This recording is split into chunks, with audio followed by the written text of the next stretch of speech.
Welcome in to another edition of that SEC podcast. I'm your host, Michael Bratton. Go by SEC Mike on the Twitter's machine. And there he is, everybody's favorite cousin Shane. What's up, man? How bad are you at this damn committee? Hey, buddy. I tell you what, man, I have seen it all. Just prepare yourself. The SEC is getting screwed. We're going to get left out.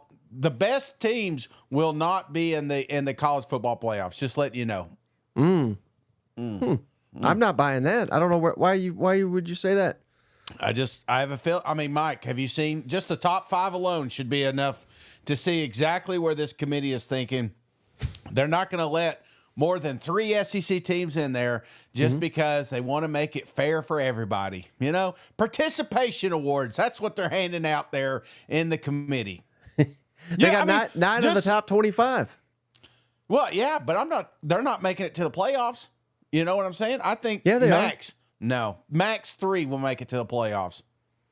Max. Man. You just went. They're already just getting you ready, Mike. They're getting you ready. They're saying, hey, Texas is going to get in. All right. We'll find a way to get Georgia in. Just hang in there. You know, I feel that's coming.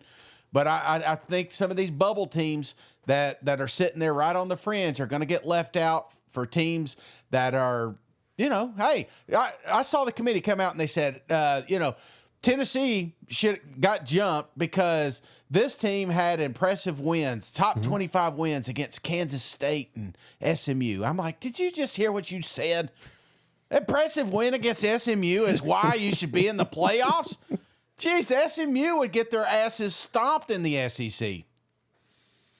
Man, who stole your? I'm trying to think. Not your ice cream cake, but who stole your Cinnabon right before you hopped on with this? I've never seen Shay this angry. It's just. I've seen it. I've seen it with the BCS. I've seen it with the 14 playoffs. I've seen it, and now it was like more teams get in. It's like nah, not more SEC teams. More other teams are going to get in. It's like, what are we doing here? Oh, buddy. I didn't know we were going to start like this, but you know how else I've always liked to start, Shade? Cousin JR, what a guy. Every show gifting a membership. Cousin JR, hope you got your shirt that we sent your way. Big Money Mike, you are now a member. Welcome to the family. Thanks to JR. What a guy. What a guy. Michael Riley says, hey, Cousin Shane's seat is hotter than Napier's right now. Am I wrong? I mean, you're dead wrong. Am I? I mean, just because they put them in the top 25, that gives you what does that Shane, give did you even watch the show I did last night with the playoff reveal? Yeah. I mean, it was like it's like I'm freaking Nostradamus over here, and really I can't take any of the credit. It's our buddy Dave Bartu and Adam McClintock. I literally I read off. I'm like, here's what the ranking's going to be. And then they revealed it, and it's the same damn thing. So how do they do that? It's not voodoo. It's not voodoo magic, Shane. It's just a formula. And that's all this is. So whatever the committee says, it's all bullshit. Don't listen to a word of it. This team's got to win. This, that. Yeah. No. There's a formula.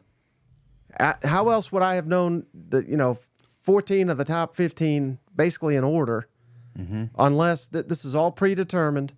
And by the end of it, they're just whatever the computer spits out. Yeah, we'll be fine. All right. Yeah. All right. I'll calm down. But I ain't gonna calm down, Shane, till you go over to MyBookie. Come on, MyBookie online sportsbook. Put in that promo code that SEC.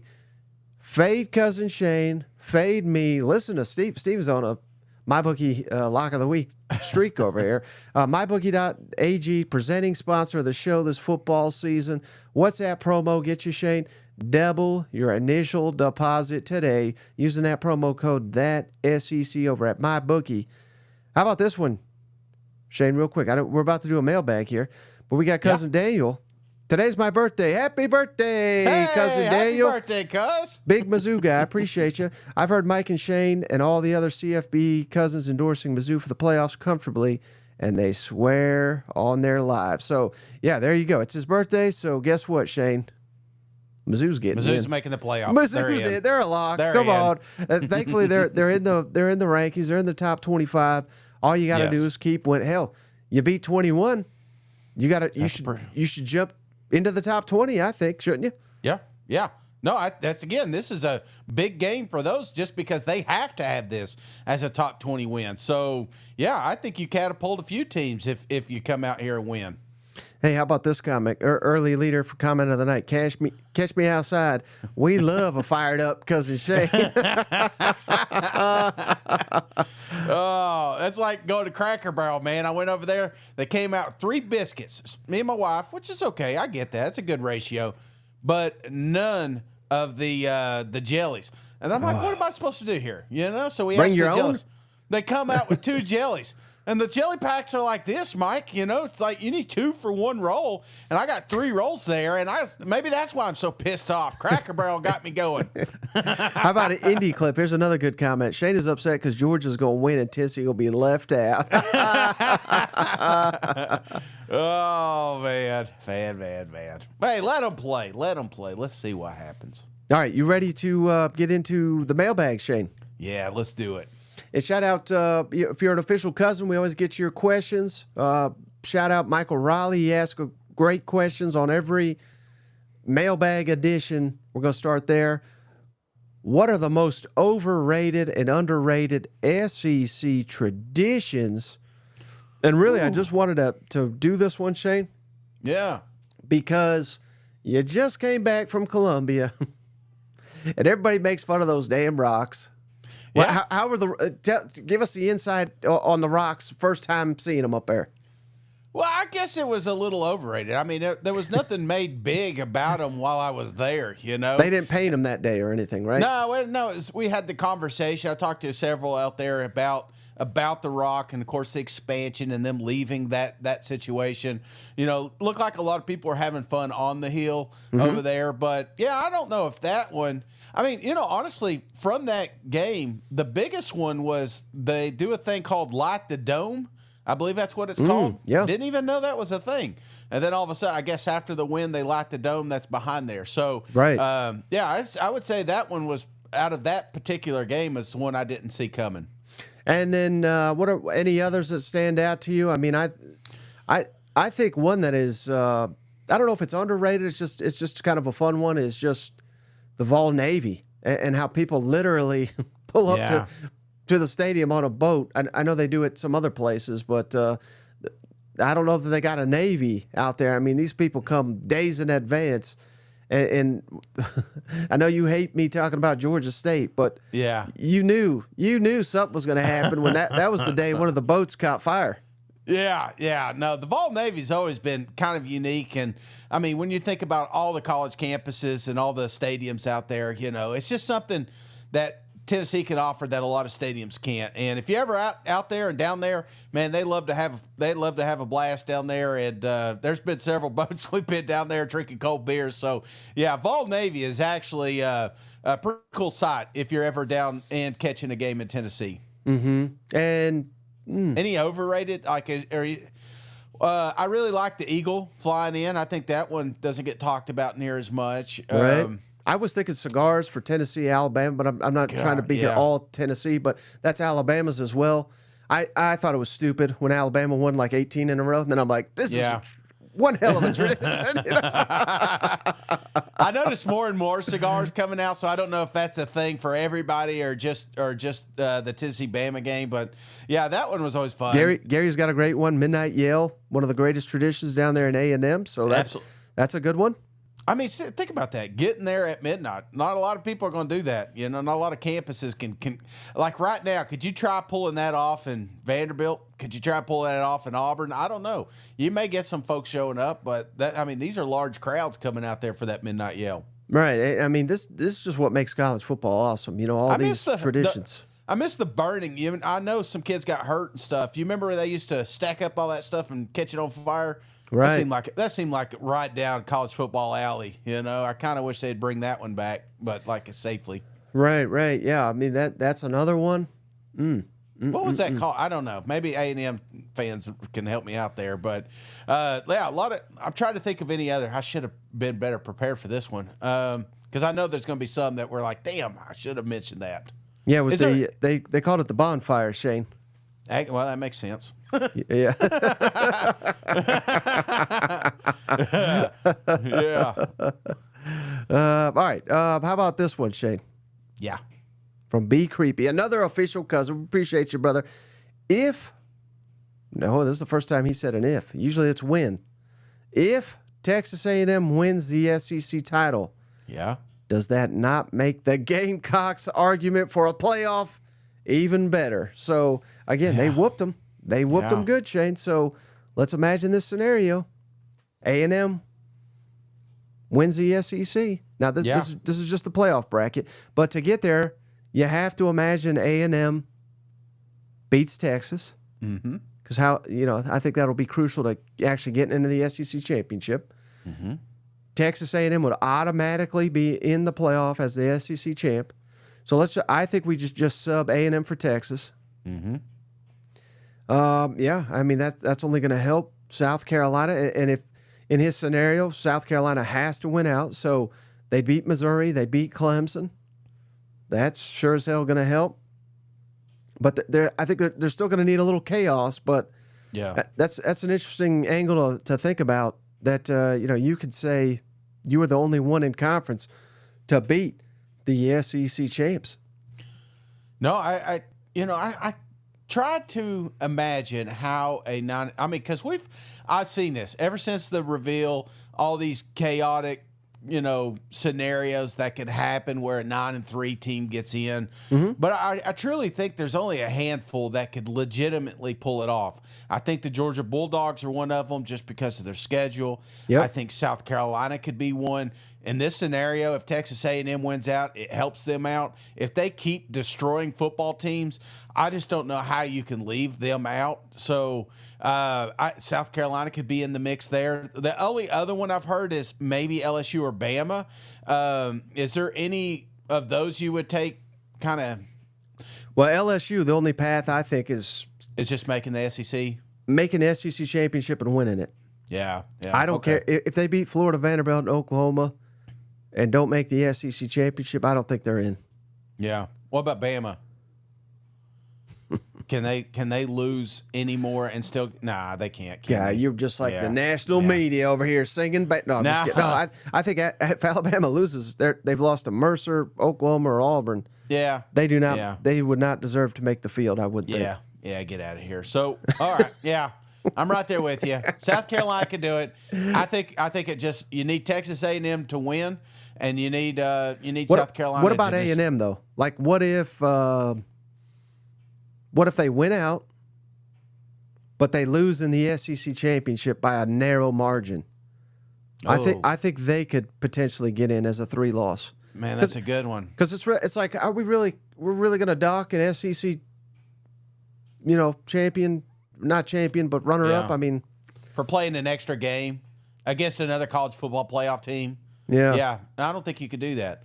It'd be even better if the scenario was you beat Texas, but they beat you in the SEC championship. It's like, well, they've played twice, and I don't know. And especially if you whoop their ass the first time, and the second one's a close game. You know what I mean? I can tell you right now, these fans are not ready. They are not ready for a committee. They are not ready. All right, how about, buddy. From Glad Yingling here. Does Oklahoma lose during the bye week this week? I don't know. Maybe some injuries or somebody opts out or something.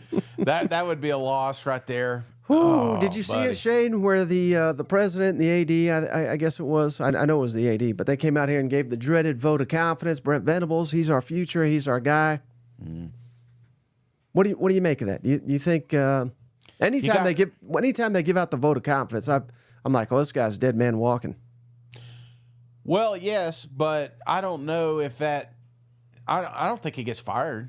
I mean, he should. Maybe he should. I don't know. I just feel like that's something you say now because we're still in the heat of recruiting. You know, we're still you're still trying to get kids to come in, and if everybody thinks you're not going to be there next year, it makes it pretty damn tough. So you definitely need your AD and president and anybody that has a voting power to kind of get behind you or just get rid of you. One.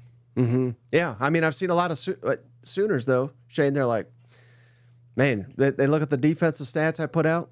Yeah, Sooners are elite there. Yeah, they say we just give him an offense, we're good. But yeah.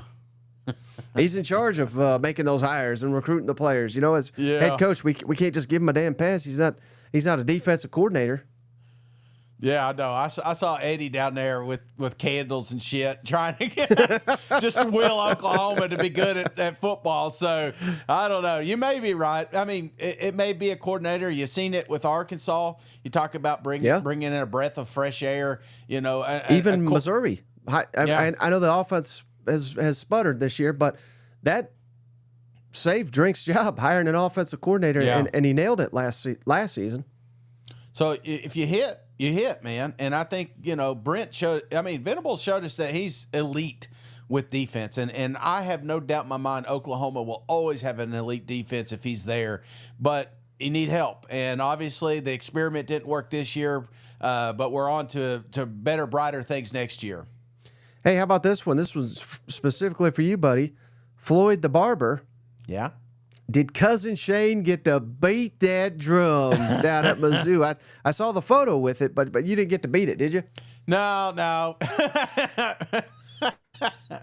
I did not. But what was crazy to me was when I rolled in and I see it there. It's like not on the football field. It's not in the locker room or anything like that. It's like up and I was like, why can I not hit this? You know, I don't need the whole crowd to be there. I just give me a hammer and let me hit this thing. You know, but in fact, my initial thought was, is this it? I took a picture. I was like, I'm afraid to put this one out there because I don't even know if this is Big Mo or not. I just thought maybe it was like a smaller version or a doppelganger that they put up there so people would take their pictures in front of. But once I realized, I was like, well, damn, they made it so they made it sound almost impossible that I couldn't touch it. I'm like, there's a little rail that I could easily move to get over there and hit the damn thing. So no, I did not get to hit Mo, but I did get a picture next to it.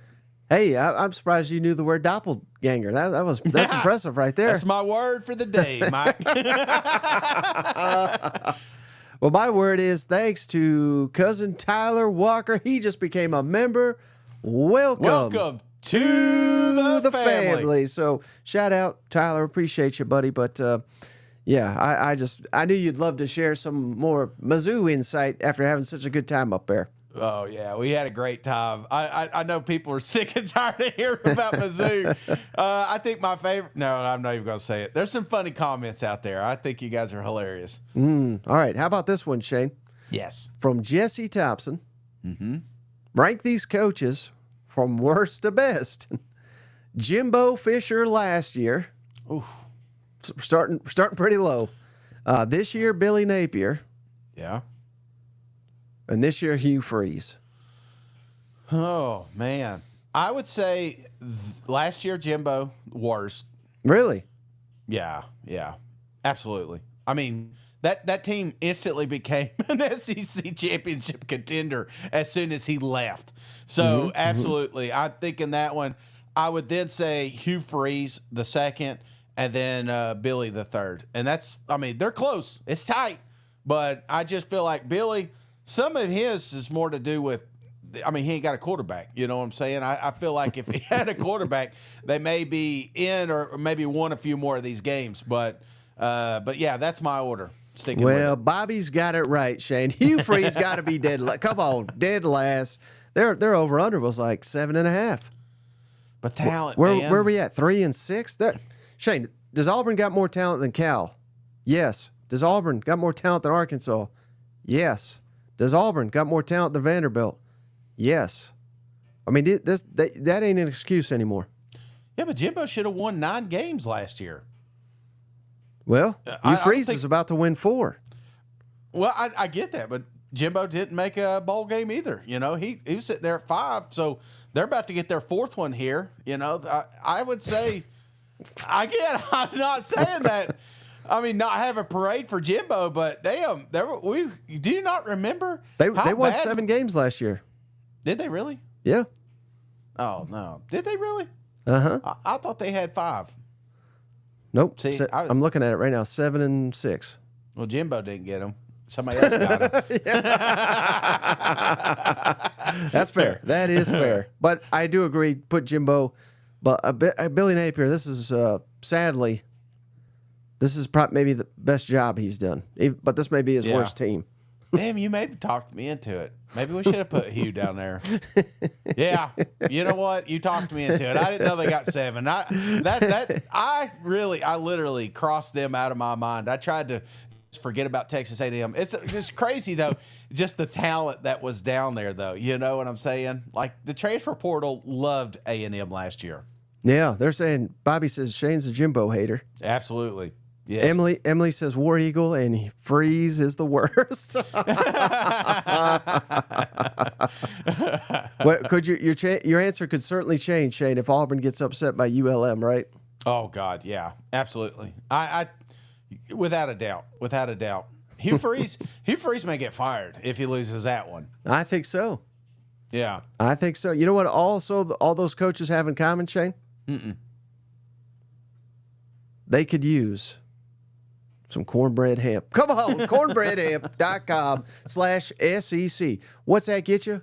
Promo code SEC will get you 30% off your entire order over at Cornbread Hemp. What is this cornbread you keep going on about? It's America's first USDA organic THC gummy, and they also got CBD products. CBD, fantastic sleep gummies. Help me sleep throughout the night thanks to Cornbread Hemp. Go check them out. This is a Kentucky business. I love businesses from the South when we get to partner with them, Shane. It warms my heart and makes me want to have some of this cornbread hemp. Shout out cornbreadhemp.com. Again, that promo code SEC will get you 30% off your entire order. That way, if you're an Auburn fan, you're a Florida fan, or you were an A&M fan last year and you just want to forget it all, check out cornbreadhemp.com. Promo code SEC gets you 30% off your order. Come on now. Remember when kids used to get in trouble for cornbread hemp? Remember that? Not these days. Not these days. This is 100% legal. How about this one, Shay, from cousin Will Robinson? Yes. Great question here. Who do you see having the longest, and he also says the shortest, longest and shortest, so this is kind of a two-parter, tenures at their current schools? Eli Drinkowitz at Missouri? Yeah. Lane Kiffin at Ole Miss?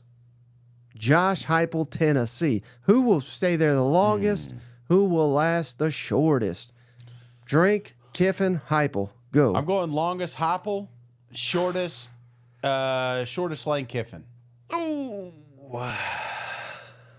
Yeah. Why do you say that? Why? How dare you? You think Kiffin will jump ship somewhere? Yeah, I think Kiffin's got it. There's going to come a day, Mike. It's going to come a day. He's out of there. Sorry, Ole Miss, but I feel it may be after this year. You never know. I just think if the great opportunity comes up where he thinks that he could get it done easier, he's going to take that opportunity. And what gives you confidence that Heupel will last the longest?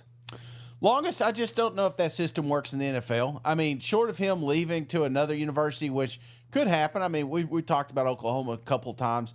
I just don't know what the transition for Drink, I could see potentially taking an NFL job. You know, I could see, I don't know if Lane takes one, but I do see that Heupel he's just in a good spot here. And I feel like Tennessee fans, they know how bad it can be without him, so he could stay as long as he wants.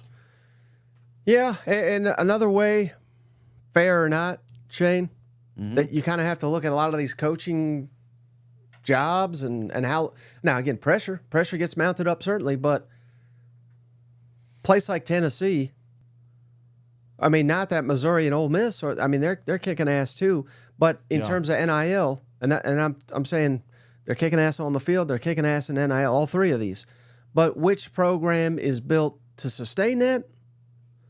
I would rank Tennessee number one for now. But certainly the way Ole Miss is winning this year, let's say they go on to the playoff. Let's say and even if they don't win a game, which I think they'll win a couple. potentially in the play. I mean, I would imagine they'll keep the money because all the people that donated will be like, all right, this is worth it. Let's keep giving.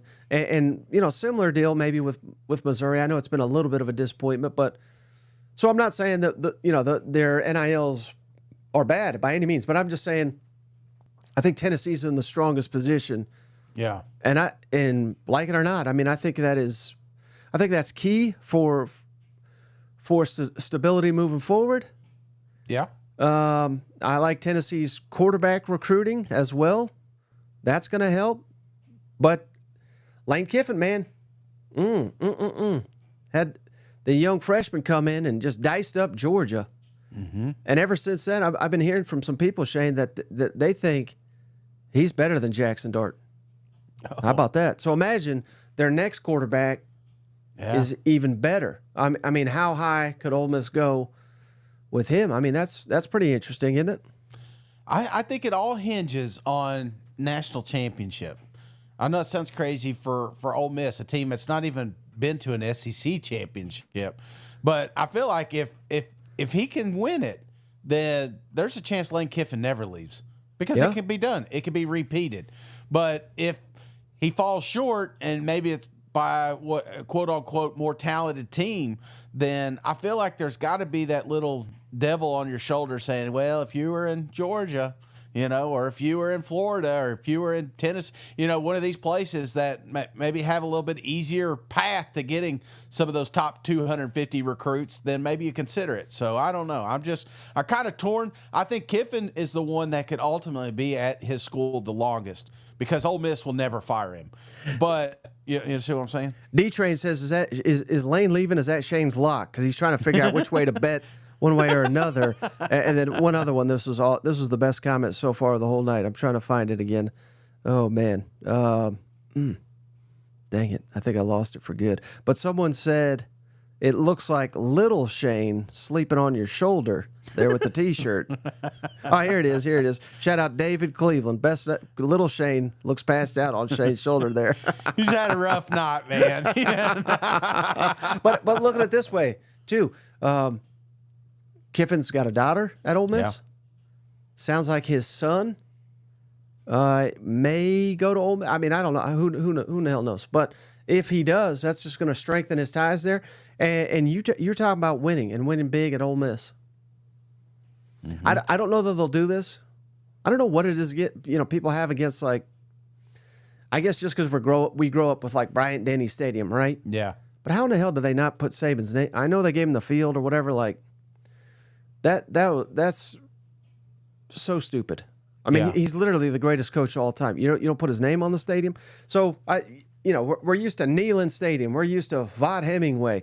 But if Lane Kiffin wins a national championship, they won't do it while he's there. You should never do it while they're there. But as soon as he leaves or retires or whatever, I think you name that damn thing Kiffin Stadium or something.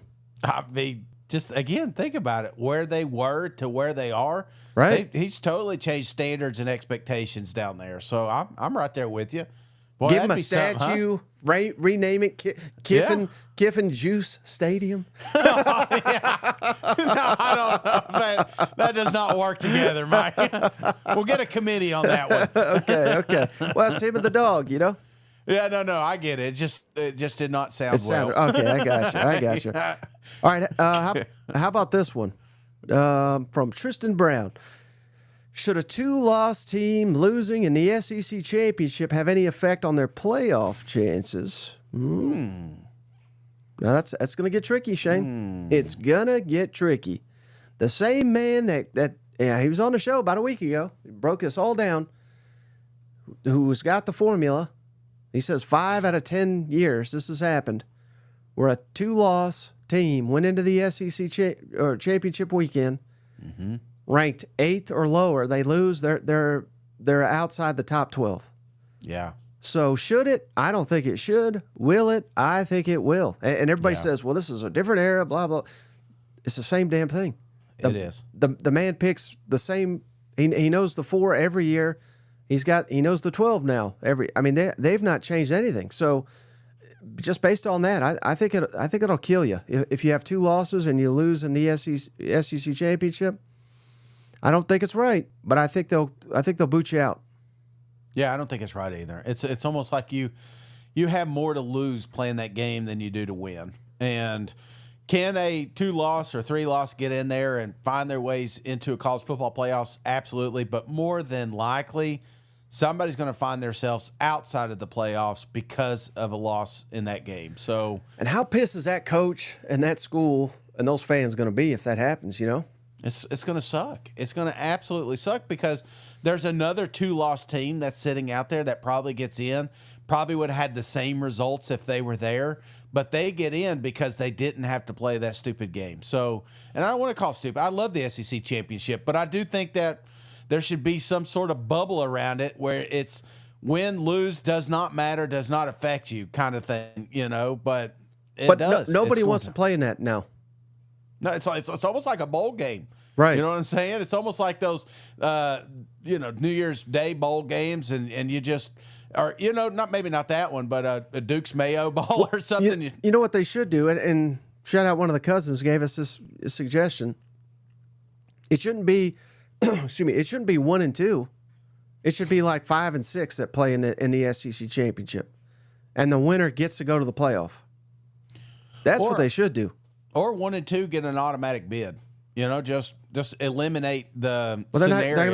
They're not gonna eliminate it. They make millions and millions, like $50 million from it. No, I'm just saying, if you make it into the SEC championship, you automatically get a pass into the playoffs. Now you may get a bye, but there's nothing to play for. Then you might as well sit all your starters. Well, in that scenario, though, you play for an SEC championship, the best team in the conference. I don't know. I mean, the scenario, no one cares. No one will care. The best case scenario gives you a home field or a bye week. That's a big deal.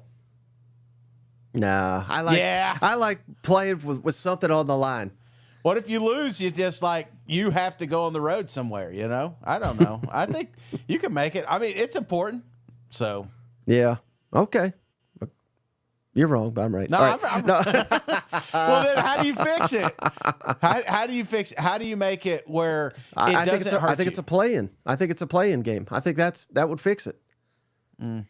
Make it that way. It is a playoff game. Yeah. Okay. I like that. I don't know. All right. So now the SEC championship doesn't have the best 2 teams in there. Yeah. No, that's ridiculous. They should just change the name to like the SEC play-in game. The NIL. Yeah. Yeah, the NIT. Yeah, NIT. Sorry. How about this one, Shane, from Texas Mudcat? Does Texas have a better shot of making the playoff if they lose to Arkansas but beat A&M rather than the reverse? So he's saying, let me throw up our schedule. Lose to Arkansas but beat A&M. Does that get us in, as opposed to beat Arkansas but lose to A&M? Yes. Yeah. The answer is yes. That's a gret question, Mike. Right. I think because the committee's shown us that they care more about the wins than the losses. I feel like a loss against Arkansas can be redeemed if you beat an A&M team, especially if A&M has not lost a game in these next 3 weeks. So if I'm Sam Pittman, I'm sending this over to Sark and all the players like, you don't need this one. You don't. You need A&M. You know what I mean? Like, yeah. That's if I'm a Razorback, I'm bringing signs. You don't need this one. You know. Sit your starter. Get rest. You're going to need them for A&M. How about this one, Shane, from Brandon T. Do you view Tennessee, Georgia as an elimination game? And obviously he's talking about the playoff, I would imagine here. Yeah. Personally, no. But obviously it's more of an elimination game for Tennessee. I think. Really? No, I guess Georgia has some mix now. So, yeah. I think it's an elimination for Georgia. Tennessee's still alive. How? With 2. They dropped.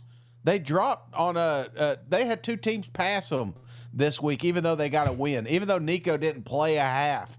It's like, nah, Tennessee. I mean, I just rewatched that Tennessee game. I mean, it could have been yeah, and I hate to say could have, but it could have been 21-28, nothing right out of the gate. And I think if they would have just destroyed Mississippi State, I don't think those other teams would have passed them. But Tennessee's one of those bubble teams that they keep looking back and they say, well, this team automatically sucks now. Remember how big that game was with Oklahoma? Well, they suck now. You remember how big that game with NC State was? They suck now. And now it's like, okay, Georgia's your forget Alabama. Forget that you beat them. It was at home, and it was a close one. But if you lose to Georgia, you're out, which is kind of bullshit. So I don't think it should be an elimination, but I think that this committee is going to find it as an elimination game. Here's how it happens. All right. Tennessee loses. They'll be out of the bracket next week. Yeah. But all you need is Notre Dame to lose, or Alabama or Ole Miss, or you just need Texas or A&M. One of them's going to lose. We'll eliminate one or the other. You just need a little. You're going to need help, but you are not eliminated. I promise you that. Ohio State, Indiana are going to play. One of them may eliminate the other. Yeah. How far does Tennessee fall out if they lose this game? They're probably they're eighth. They'll probably be around 14. 14. So in front of A&M still. Well, A&M's going to win probably, maybe. Right. So A&M's fine because they got Texas still. Yeah. So they can leapfrog them, if that makes sense. Right. Yeah, I just don't see it that way. Imagine also we just got the question. What if you go to the SEC championship, you lose? Mm-hmm. That's going to be Alabama. Alabama's already at 2. If they get a third loss and Tennessee says, "Hey, we beat those bastards," Alabama's out, Tennessee's in. That's another way you get in there. So if Alabama loses in the SEC championship, you think Tennessee would pass them, even if they got a loss with Georgia? Right, because now you're talking a 3-loss Alabama versus a 2-loss Tennessee, and the 2-loss Tennessee beat Alabama. I'm telling you what, Disney loves that logo. They're going to want it in there. Going to want it in there. Disney. How about this one, Chase? Appreciate you. Gave us $10. Despite the unknowns at quarterback, shouldn't we Vol fans at least be confident in our D holding a mediocre Georgia offense to low scoring and make it ugly? Our D has been the only for sure thing.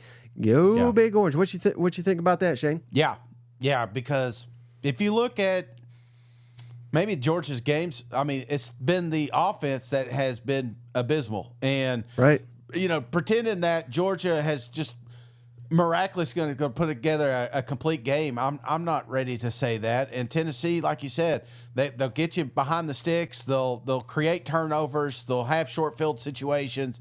Hopefully take the crowd noise out of it. So, yes, this is one of the, if not the best defense in the country. And Georgia has not shown me anything here the last couple of weeks to say, hey, we're just going to go over here and steamroll Tennessee. So, you're right. Defense is going to keep them in it. The problem is just you got to have something out of the offense. If you don't, then Georgia will be able to do enough to get points on the board. How about this, Shane? I asked Steven this, so I'll ask you as well. Tennessee is not allowed 20 points in a single game. Yep. Will Georgia become the first to score 20 points on the Vols? I think they have the best shot for it out of all of them, but I don't know. I don't see anything. I don't see 4 touchdowns. Right. So basically, the point being, if you get to 21, that may be enough to win this football game if you're Georgia or Tennessee. Right. Exactly. And you know who else will win? Edges. Come on, Edges. On now. Welcome to the family. He just became a member to the channel. We appreciate you, brother. But, I just think it's going to be interesting, Shane. It should be pretty low scoring this week in Athens. Well, it's just funny because we're going to keep arguing with these scenarios and arguing with, you know what? After next Saturday, we're going to be saying the same thing about the following 2 weeks. It's going to come down the wire, Mike, and there is going to be a couple of fan bases excited, and there's going to be a couple of them butthurt. And you just hope it's not yours, you know? Right. And all this talks, Shane, tiebreakers, who's making the end, this, that. It can all be cleaned up. I'm not saying this is going to happen, but it's very plausible. Tennessee wins this weekend. Yeah. A&M beats Texas at home.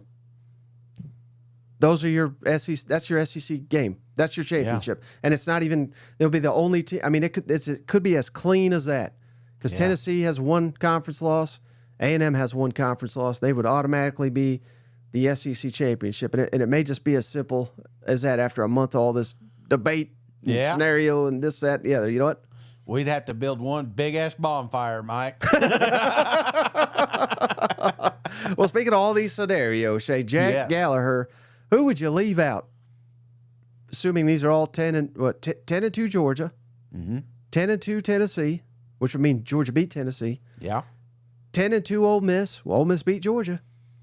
Or 10-3. So he's already jumping ahead, Shane, to say Bama made the SEC championship and lost.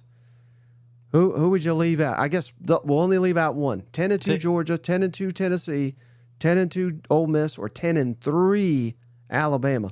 See you, Bama. Yeah. See ya. See ya. You got beat by Tennessee. I think as much as I want to give them credit for the Georgia game, that was a long time ago. The only other comparison is I just think Ole Miss beating Georgia kind of sealed the deal for them. They've had enough. They've had enough good wins to get in. So and they've not been blown out a single time. No. It's close one at LSU. I mean, that one could have went either way. Obviously, the Kentucky one's going to be a black eye on the resume for a long time. But yeah, I think 3 losses, you're out. You know. I think it really depends also on how does this Georgia-Tennessee game play out? Mm-hmm. Does Tennessee get whooped? Is it an overtime game? Does Georgia win by a field goal? You know, I mean, there's a lot of variables. How does Alabama get that third loss? Is it a 20-point loss? Is it a 2-point loss? Is it raining? Did the ref get involved, you know? Hey, how about Tyler? Appreciate you, Tyler. He just gave us $5. Kirby lost those 2 games on purpose to avoid the SEC championship. A Georgia fan that misses Stetson.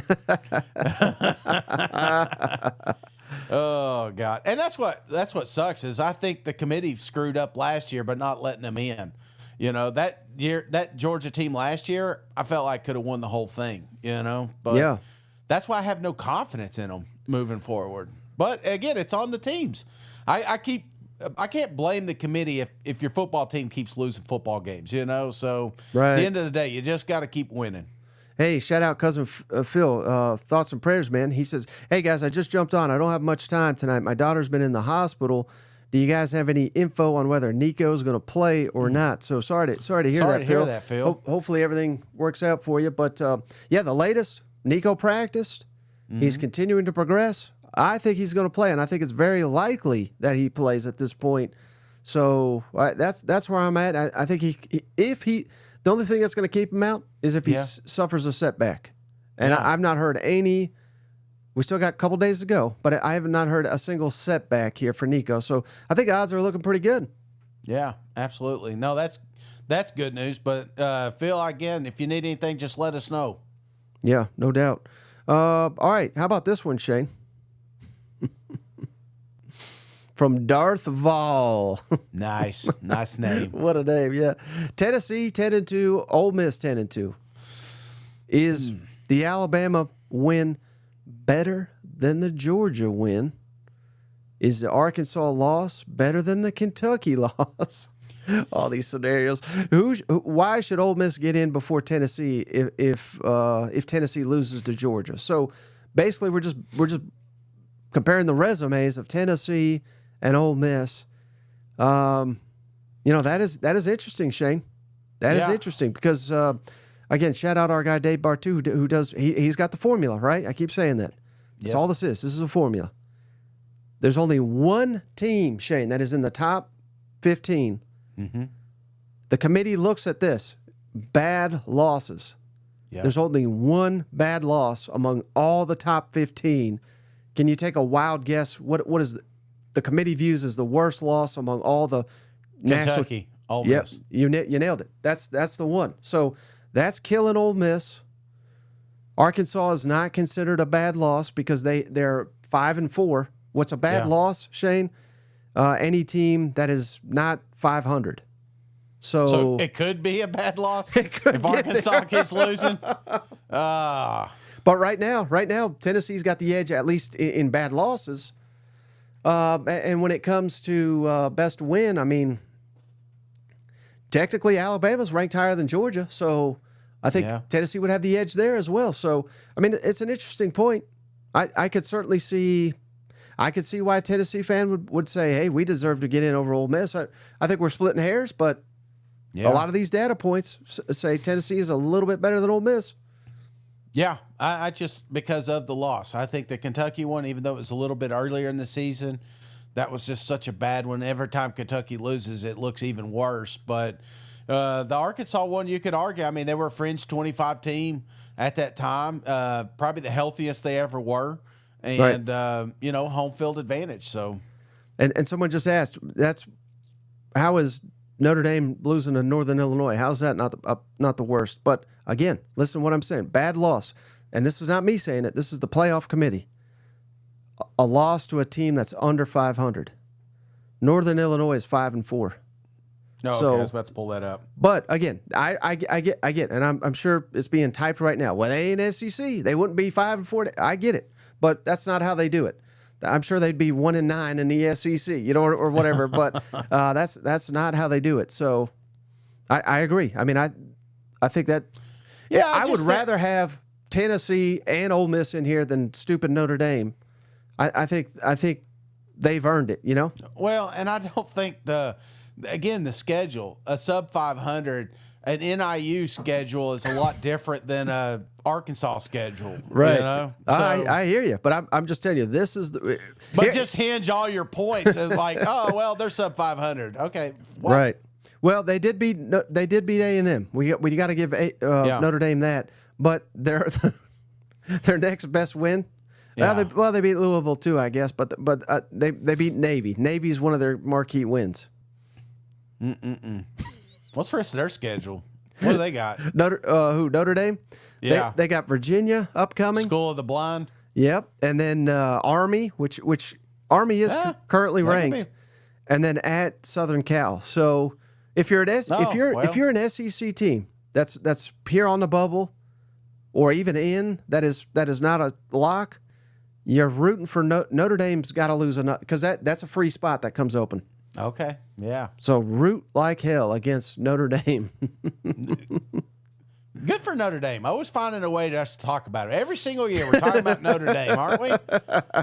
Just crazy to me. So Notre Dame losing would help us all, Shane. Yes. But if before we get to that, you know how else you can help yourself? How can you help yourself? Go to BetterHelp. Come on, BetterHelp. This show sponsored by BetterHelp. BetterHelp.com/SEC. That promo code SEC over at BetterHelp, that's Better HELP, will get you 10% off your first month over at BetterHelp Online Therapy. Just head on over there. Quick questionnaire. They match you with a licensed therapist. And if you don't like that therapist, you Billy Napier his ass, and you get you a Lane Kiffin shade over at BetterHelp.com. And don't forget that promo code SEC, get you 10% off your entire over your first month over at BetterHelp. And hey, shout out Cousin Phil. How about it? If Tennessee is kept out with 2 losses, the committee needs to be investigated for bias. Full stop. I agree with that, Phil. It'd be some BS. Thanks, cuz. I mean, this is the SEC. Remember, Shane, in the offseason, we were all 10-2 in this conference. Not only are you in, you're a lock. Yes. You probably win the whole damn thing. Now we're sitting here with 8, 10-2 teams, and we're like, oh no, how's this gonna happen? Nightmare scenario. Everybody's 10-2. Right. So I don't. Oh man, this is getting wild here, and this is why I'm starting to figure out. It's very easy. It needs to be. We're not kissing this guy's ass because we never, quite frankly, we never really have, Shane. But Greg Sankey, he knows what the heck he's doing, clearly. Yes. And he has been pushing and pushing and pushing for more SEC teams, expanding the playoff. And I think he had the foresight to know this was coming when they added Oklahoma and Texas. Yeah. That we're going to have this log jam where there's going to be all these teams, and how the hell do you leave one out for a Notre Dame or a SMU or something stupid like that. And, Right. and the only way to get more and more of these SEC teams that deserve to be in is to expand this thing. So I think he knew this was coming. Well, he's got to, and at the end of the day, it's about money, Mike. And when you look at games like Texas and Georgia and the millions and millions of viewers, it's like that's ultimately what these TV deals want. This is what these bowls want. All these huge sponsors, people want more eyes on that football game. So nothing Not against BYU, SMU. No, not BYU, not SMU, not Notre Dame. Well, maybe Notre Dame. You know, I could see why they're getting some play time, but you know, an Indiana. I mean, that's not going to get people watching. And at the end of the day, I think that's what it's all going to be about. So, don't get me wrong. I've kind of talked myself off the ledge here, Mike, and I do think ultimately there'll be some backdoor conversations and say, hey, come on, guys, we know what we're doing here. Don't bite the mouth or bite the hand that feeds us, you know? Right. And then how about this one from Stephen Walters? I love this question, Shane. Which SEC team will have an end-of-season explosion, and why is it the Vols? Yeah. So I think what he's trying to say, you know, what team will break out here, and it could be Tennessee, but I have another one. Is there one that sticks out to you? Tennessee Vols, just because they've been close. And I was just telling you, the Mississippi State game, Mississippi State's a team that's given a lot of SEC squads fits, but they've just been a little bit off, you know. And even in this game, there was a couple of passes that were maybe a little too long, or you know, maybe too much commitment to the run game or something like that. But if Tennessee starts hitting the way that I think they can hit, they're so damn close, Mike. This is a ball club similar to 22 that could put up 40 points in a hurry. But now they got a defense that is perfect for this offense, because not only is it aggressive, but it's deep, and it's something that they can, even if the offense does score in droves, they have enough personnel here to keep rotated. I got a different one for you. Yes. And I think it's already started. Ole Miss. Man, they're on a heater, aren't they? I mean, and even that South Carolina win is looking better and better. They're the only one that whooped South Carolina's ass. Yep. Should have beat LSU, but you know, coulda, shoulda, woulda. Ever since then, Kiffin said it best. We've been in playoff mode, and it's serving them well, and they're whooping everybody they play. So I think it's Ole Miss. But let me flip it. He didn't ask this, but I thought it would just be fun. So shout out Steven again for the question. He says, what team's most likely to explode? What team's most likely to implode and go to disaster? Is there any that come to mind? I've got one that I think could implode. Would you like to hear mine first? No, I want to go first because that's what I do. No, I'm just kidding. You can go. I've got one, and I want to see if it's the same one, because then I may pivot. LSU, come on, brother. I mean, only a 5.5 point favorite, depending on where you look, against Florida. If you lose to Florida, you've lost 3 in a row. Next thing you know, Vanderbilt's a joke. They can't beat. Oh my God, we just lost to Vanderbilt. And then, I mean, Oklahoma could be playing for their coach. They could be playing for their bowl host. I mean, there's a lot on. I mean, it's not out of the realm of possibility, Shane. They've won games they should have lost. Yeah, they could lose some games they should have won. I think this is the team that could implode here. Whew, you may be right. Give us a different one though. Yeah, different one. Georgia Bulldogs. Oh. Yeah, I just think that I'm not worried about the UMass Georgia Tech thing, but losing to Tennessee is quote unquote imploding. If you're talking about a Kirby Smart football team, this is a program that was destined for national championships, SEC championships, Heisman winners, and I feel like if they lose potentially to a quarterbackless Tennessee Volunteer, absolute meltdown in Athens. Being left out, I just feel like that would be a disaster for them. If Tennessee beats Georgia, will any of the Bulldogs celebrate with the Vols on the field? Yeah, maybe. God, imagine what you just said, though, Shane. And I don't disagree with it. I don't disagree. They should have been 3-time back-to-back-to-back national champion, Yes. and instead missed the playoffs. That they probably would have won still if they made it last year. Mm-hmm. To missing it 2 years after expanding. Good night, man. Kirby would No, and what Fire and think brimstone. About it. Just think about it, just topically, Mike. You go out here, you're still the best running back in the SEC from Florida. You take Vanderbilt's best receiver up there in Nashville. You know, year 4, you're going up to Mizzou, and you're still in one of their best receivers, if not the best at the time. Yeah. It's like you've got this persona of just going out, taking whatever you want to make a better football team, and now we're sitting here at an opportunity to not make a college football playoff after 3 losses. So, you know, sometimes it's a small window, Mike. Sometimes to be great and to stay on there like Nick Saban has done, it is very rare to do it year after year after year, and we may start seeing a little slippage if that happens. Mm-hmm. Hey, shout out Phil one more time here. I bet my house and my neighbor's house that every single top 25 SEC team would beat the brakes off Indiana, BYU, Notre Dame, and the rest of these cupcakes. I agree 100%, Phil. Well said. That's what, I mean, at the end of the day, that's what drives me nuts. The committee, I don't know, there could be 50 of them in there, it could be 12 of them, but it needs to be 12 that says, can this team, just like your power rankings, if we put them on a neutral site, will Team A compete with Team B? If the answer is no, if Vegas comes out and says they are a 17-point underdog, then guess what? They're not the best top 12 teams. Now, you win your conference, I get it. You're in there. But if you're not, and we got one of these bubble teams, like if Indiana loses to Ohio State, I don't ever want to hear about Indiana again. You know what I'm saying? So that's kind of where I'm at in this scenario. And I know other people say it too, but I mean, you really just got to ask the realistic questions. How about this one, Shane? Now we're getting into the food questions, the part you All love. right. Come on now. Food and drink.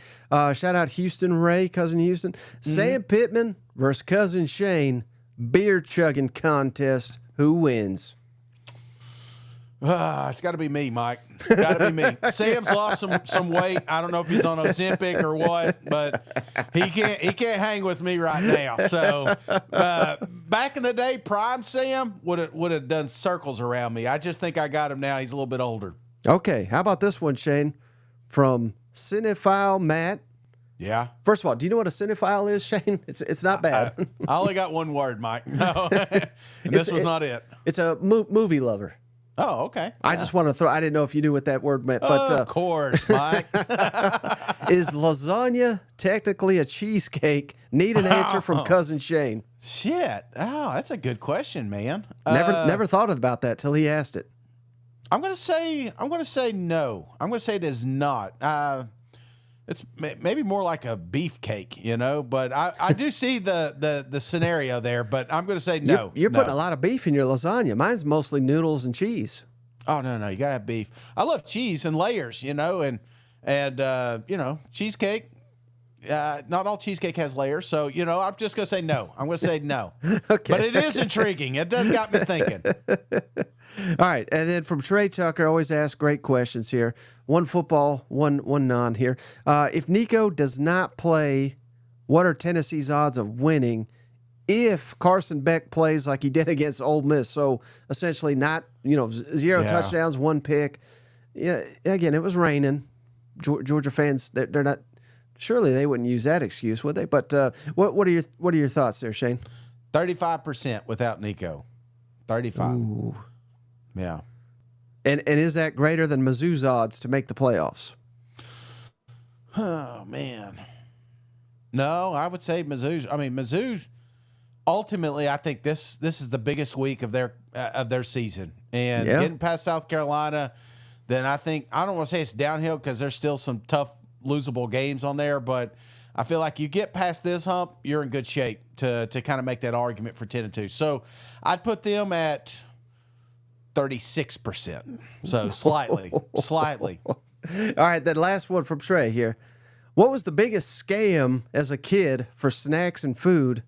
Example, those stupid fruit juice barrels. Remember those? And he says space ice cream. I don't know if I quite remember space ice cream, unless he's talking about the Dippin' Dots. Man, that is some good questions, Mike. What'd you hate as a kid? I hated, well, for starters, never be a sponsor, but McDonald's did that Monopoly thing. Yeah. And that wrecked me, man. That absolutely wrecked me. That's when I knew what gambling was all about. When you're doing like a 14 parlay or you're doing a scratcher, it's like you just need one more sticker and we're winning $1 million and I'm buying mom a nice house, and you're never going to get Parkway. Doesn't matter how many burgers you get or I went through a lot, man. Hey, speaking of that, have you ever seen the documentary on that on HBO? Nuh-uh, no. Is it good? It was all a scam. They infiltrated it, and them motherfuckers. Anytime they had the boardwalk, they would take it out, so that you never could get a shot at it. That's it. I mean, did you ever hear the urban legend where like someone like dropped off boardwalk at a church? No. That it really happened, and it was these people because they were like, we've ripped it off so many times. Yeah. They're like, we feel bad. Let's give $1 million to the church over here. And the way the scam work, if you just kept cashing in $1 million, they'd be like, wait a second, you found 3 of these? You know what I mean? Yeah. So what they would do is like someone that you work with, I'd give it to them, and then they'd have to give me like 300,000, but they'd get 700. It was all a big scam. Speaking of scams, you just ruined. What's that BetterHelp number again? No, it's really worth checking out. It's really cool. Jeez, no, I did not know that. Well, I just thought we had bad luck there at the house because we went through a lot of them. I was your size, before I got into the McDonald's race for I blame my obesity on the Monopoly game. So that one was a big one. I think Capri Sun should have been bigger growing up. I guess that's another one. The straw was a little sus sometimes. If you couldn't get that to work, you were just screwed. So right. Yeah, those are a couple of ones. What do you got? Did you ever eat those Lunchables where it was like they'd come with like a little crust and it was your pizza, and then it would have the sauce and you put the cheese and I don't know. That was cool at first, but then. I don't know. It's like I ate one, and my mom's like, "Oh, he loves those." It was every day I had to eat that, and it was not good. Yeah, we could afford Lunchables growing up. When them little ham and that was a luxury if you saw one of the kids eating that. But I'm kind of right there with you. I think Lunchables were. Now I like them as I'm an adult. I ain't gonna lie. They got adult Lunchables. I don't know. They don't call them that, but that's basically what they are: meat and cheese trays. And some of them throw a couple of them grapes or something in to make you feel healthy. I just remember Shane. The kids at school, they were like, "Oh, this cafeteria food sucks." Yeah. And every day I was like, "Damn, that looks a lot better than this stupid pizza thing, fake pizza I was making." Hell yeah. Boy, I miss some of the stuff there at school though. Those pizzas, those rectangular pizzas, those are game changers. And they've kind of mimicked them as we've gotten older, but nobody's hit it because I guess half the ingredients were illegal now in the 20s, So maybe back then. Real quick, Shane Jordan just gave us $5. Given the Aggies' injuries at running back, what do y'all think about the odds of beating Texas? And also, what are y'all's expectations for next year for A&M? I think still very good odds to beat Texas. Yes. Playing for house money, playing at home. If Texas loses that, God, after all this hype, good luck. I think Texas is going to be favored, which I think will help the Aggies. And then next year, I think Texas A&M could be one of the best teams in the country. Oh, yeah. Yeah. Same. I do too. I think now, especially when that window opens up, Mike, because you got a blueprint of what Mike Elko expects, what Texas A&M can bring to the table. I think it's going to be a lot easier to recruit, because it's tough. Right. New coach, new system, and so many moving negative recruiting going on. Now you can say, hey, look, we're like 4 or 5 guys away from really competing for a national championship. Not saying that they can't do it this year. So, yeah, I think things are looking up there at Texas A&M for sure. And then, all right, we just got one more donation from Chase. Got to leave one Thanksgiving side out, Shane. Mashed taters, cream corn. Oh, we already know green bean casserole. Shane hates green See beans. ya. Anything that resembles a vegetable, this man ain't putting in his mouth. Nope. Green bean casserole. Get out of here. You're fired. Just eat one. Just eat one. And your sister loves making that. You know, it's like her favorite dish. Yeah, it's good. I like it. It blows my mind that people still eat it, you know, with all this good mashed potatoes and turkey and just like deviled eggs. And it's like, oh, that green thing? Nah, that's not going to, that'll be here tomorrow. Well, speaking of that, we'll be here tomorrow, Shane, making our picks for the upcoming SEC weekend, 7 o'clock Eastern, 6 Central. So anything else, buddy, before we hop off the line?